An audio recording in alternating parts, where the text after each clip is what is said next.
हमारा गद्दी जो है निम्बार्क संप्रदाय से आता है। मुख्य स्थान जो है सलेमाबाद राजस्थान में है। उसके अंतर्गत हमारा जो मेन स्थान रेंगाकुटी बरेसर थाना गाजीपुर में पड़ता है और इसकी अन्य शाखाएं भी है। बिहार में है, यूपी में भी है।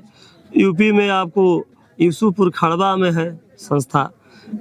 ये विष्णु भगवान के नाम से लक्ष्मेश्वर किला है और औंदीप एरिया में है। बिहार में गोविंदापुर में है, जिसको गोविनापुर के भी नाम से जाना है, गोविंदापुर। इसके बाद बिहार में कुकुरभूका में है। विक्रमगंज में बहुत बड़ी आश्रम है, मेन शहर में, मेन चौक के पास में है। इसके बाद दिनारा में है, बलदेव उच्च हाई स्कूल के सामने बहुत बड़ी आश्रम है, जो अभी करोड़ों की बन रही है आश्रम, जो अर्धनिर्मित है, बनकर तैयार होने वाला है। तो आश्रम हम लोग का मुख्य। और महाराज जी जो है हमारे पूज्य गुरुदेव श्री श्री 1008 श्री यमुना दास जी महाराज जी, जो ढोटारी में एक महाविद्यालय बनाए हैं, जो गांधी इंटर कॉलेज के नाम से है, जिसमें महाराज जी 50 बीघा दान दे दिए जमीन। और विक्रमगंज में डॉक्टर नागेंद्र झा महिला महाविद्यालय है, जिसमें करोड़ों की संपत्ति दान कर दिए कॉलेज के लिए, जो अभी 18 साल पहले दान किए, उसको एक पैसा बिना लिए दान कर दिए। दोनों जगह विद्यालय चलता है। जो हमारे मेन संत है, जहाँ से गद्दी की परंपरा है, श्री फलहारी जी महाराज जी, जो रेंगा मठिया पर रहते थे, ऐसे सिद्ध महापुरुष थे। जब जाते थे कहीं, वो गाय रखे थे, जब जाते थे घास गढ़ने के लिए, तो उनको जहाँ वो रहते थे वहाँ भगवान धूप छाया बना कर देते थे, धूप नहीं लगता था उनको। ऐसे सिद्ध महात्मा थे और आजीवन फलाहार पर रहे, कभी अन्न का सेवन नहीं किए, केवल फलाहार ही वो किए आजीवन। और उनके 2 शिष्य हुए, श्री श्री 1008 श्री यमुना दास जी महाराज और श्री मौनी स्वामी जी। मौनी स्वामी जी बहुत बड़े प्रकांड विद्वान संत और विख्यात संत हुए। उनको कभी कोई आज यहाँ भी देख रहा है 7 बजे सुबह, और इसी टाइम आप बक्सर में भी देख रहे हैं, कोई दूसरा व्यक्ति देख रहा है कि वो गंगा जी में स्नान कर। ऐसे सिद्ध महात्मा थे। एक बार की बात है, जो हमारे पूज्य गुरुदेव श्री यमुना दास जी महाराज जी जो थे, गए जंगल में, जंगल के नाम से प्रसिद्ध है जो गोविंदापुर स्थान है, मौनी बाबा वहाँ भी तपस्या किए है। गए एक बार, तो महाराज जी वो जंगल में भुला गए रास्ता जाने के लिए। जब भूल गए तो मौनी स्वामी, और वहाँ पर मौनी स्वामी बहुत भक्तों के साथ बैठे थे, तो उन्होंने देखा कि भाई राम, महाराज जी को भाई राम कहते थे, कि भाई राम तो जंगल में लगता है कि भूल गए रास्ता। तो वहाँ पर मौनी बाबा आ गया, वहाँ भी बैठे हैं। जितने, ये ज़्यादा दिन के पहले 48 की बात है, 1948 की बात है ये। तो और भी भक्त वहाँ पर बैठे थे। तो मौनी बाबा यहाँ आए, आकर के महाराज जी को कहे कि भाई राम चलो चलो चलो, रास्ता बता दिए, और बता करके फिर वहाँ जा कर के बैठ गए। तो फिर रास्ता ये महाराज जी गए, तो कोई संत जाते हैं तो अपने गुरु को प्रणाम करते हैं, लेकिन महाराज जी जो है हमारे यमुना दास जी महाराज जी, वो गए तो प्रणाम नहीं किए मौनी बाबा को, इसलिए कि वो तो पहले प्रणाम कर लिए थे जंगल में।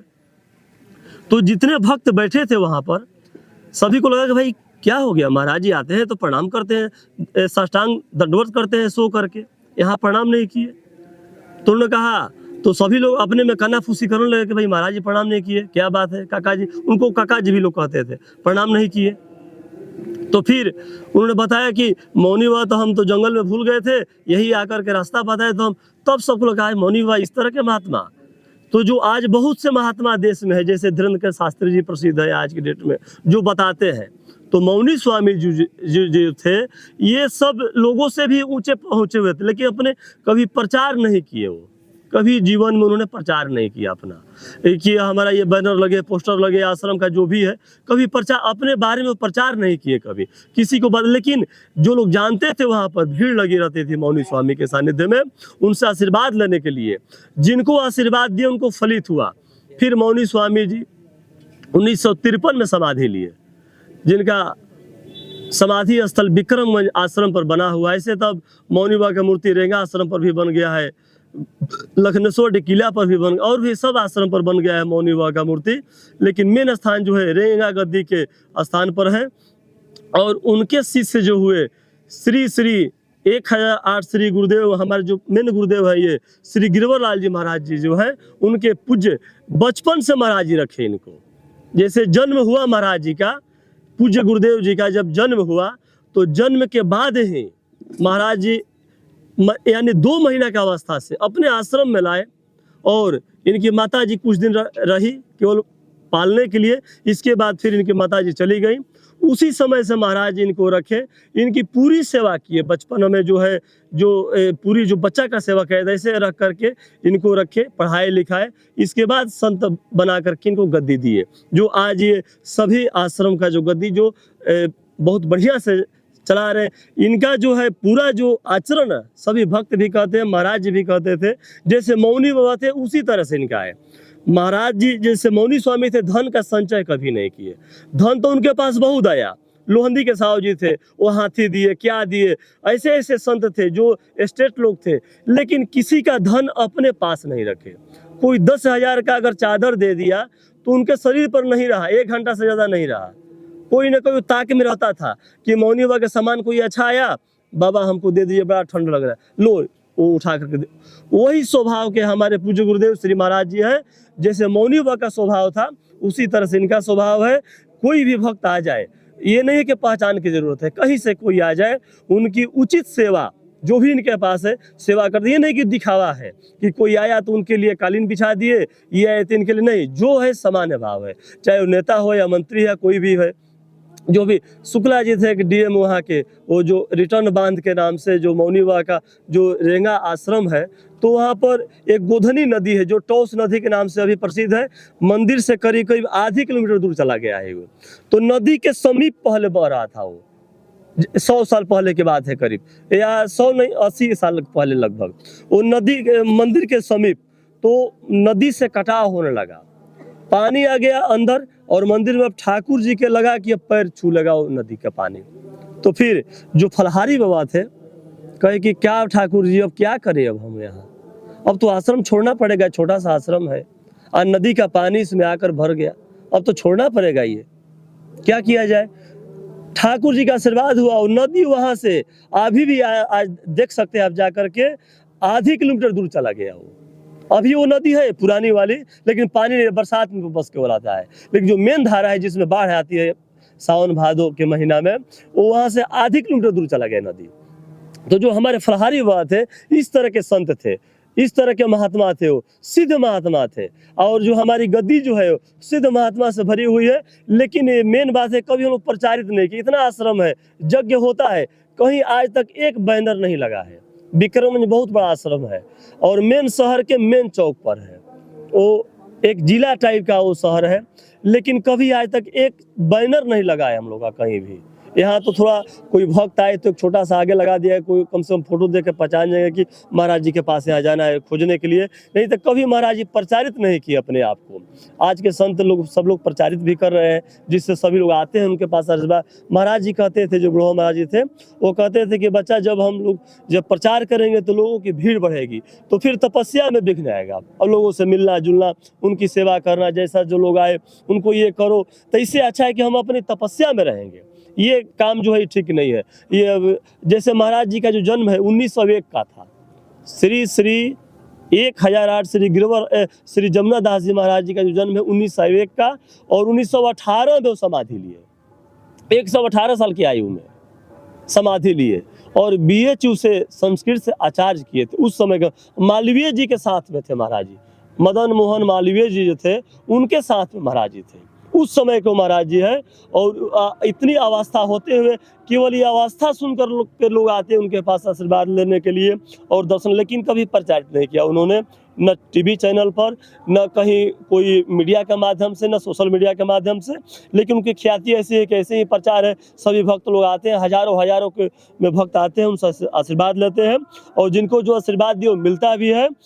बोले श्री फलहारी जी महाराज की, श्री मौनी जी महाराज की, श्री जमुना दास जी महाराज की, श्री गिरवर लाल जी महाराज की, श्री निम्बारकाचार्य जी महाराज की, श्री दुल्हन दास जी महाराज की, सभी संतों की, सभी भक्तों की, सभी तीर्थों की अष्टादश महापुराण की, प्रयागराज संगम की जय। जय श्री राधे श्यामा श्याम की जय। डिजिटल कुंभ बहुत अच्छा लगा, बढ़िया से सब लोग स्नान किए, आए और नहाए, गंगा मैया का दर्शन किए तो किए। कितने कुंभ आप स्नान कर चुके हैं यहाँ पे? ये हमारा दूसरा कुंभ है। मेरा नाम के.एन. वासुदेवाचार्य, काशी से हूँ। ये शरीर पंच तत्व से बना है, छित जल पावक गगन समीर। ये शरीर हमारा पंच तत्व से बना है, छित जल पावक गगन समीर। और ये सृष्टि भी पंच तत्व से बनी हुई है। ये बाहर के पंच तत्व जब शुद्ध रहेंगे तब हम भी अंदर से शुद्ध हो सकते हैं।